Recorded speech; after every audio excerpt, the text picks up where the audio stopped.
Petit point sur le débit binaire. Alors, le débit binaire, c'est n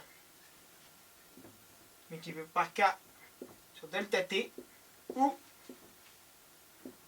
d est égal à n fois k fois FE, fréquence d'échantillonnage. Delta t, c'est la durée. FE, fréquence d'échantillonnage. K, c'est le nombre de bits utilisés. Et N, c'est le nombre de signaux. Pour le son, si on est en stéréo, on aura 2 signaux. Alors, dans un exercice, on vous demandait, par exemple, pour retrouver la capacité de stockage, pour retrouver un débit, on vous disait que la fréquence d'échantillonnage FE est égale à 44,1 kHz. Et on vous disait que le signal, c'était un signal stéréo 16 bits.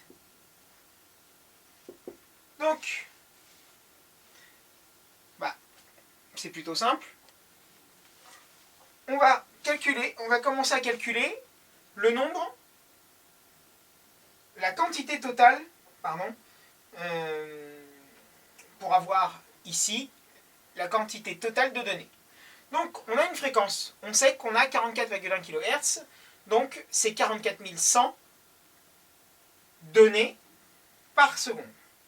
Donc, on veut commencer le nombre.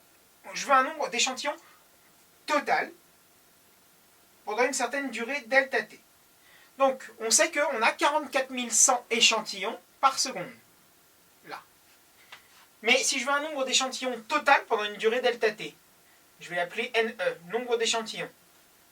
Je veux le nombre d'échantillons NE, je sais qu'en une seconde, j'en ai 44,1 fois 10 puissance 3, multiplié par delta t, si j'ai pendant une minute, 60 secondes, j'aurai un nombre d'échantillons total, ça fois 60. Maintenant, je veux calculer le nombre d'octets sur lequel on est. Donc, on est à 16 bits par signaux, mais on est en stéréo, c'est-à-dire que vous avez 2 signaux, c'est-à-dire que vous avez 32 bits au total. Je le veux en octets? Pas de problème, je divise par 8, 1 octet égale 8 bits.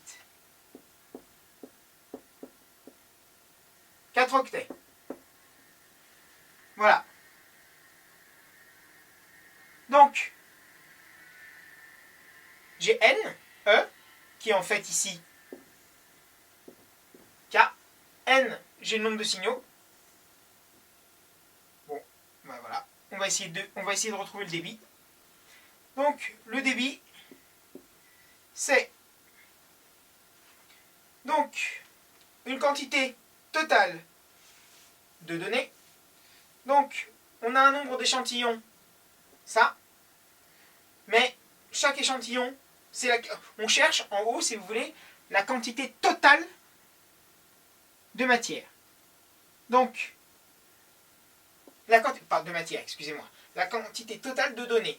Donc, on sait qu'on a un nombre d'échantillons pendant une durée delta t égale à ce produit-là. Chaque échantillon font 4 octets. Donc, pour avoir le poids total des données, c'est ça multiplié par 4. Donc, 4 fois 44,100 fois 10 puissance 3 multiplié par delta t divisé par delta t. Donc les delta t s'en vont. Et on retrouve ce qu'on vous donnait dans l'énoncé, 176 kilooctets par seconde.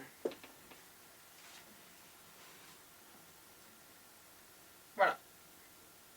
Donc ça peut être des petites... et après, on vous demandait de retrouver la capacité de stockage d'un CD donc, qui était de 780 mégas.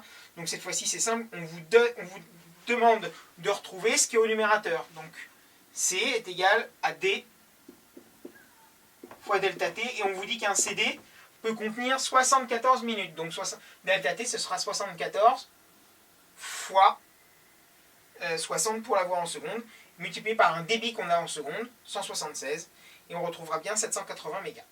Donc on a 176 fois 74 fois 60.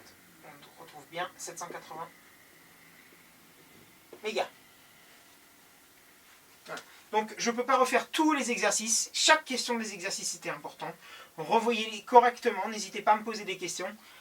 Je ne peux pas tous les refaire en vidéo. C'est impossible.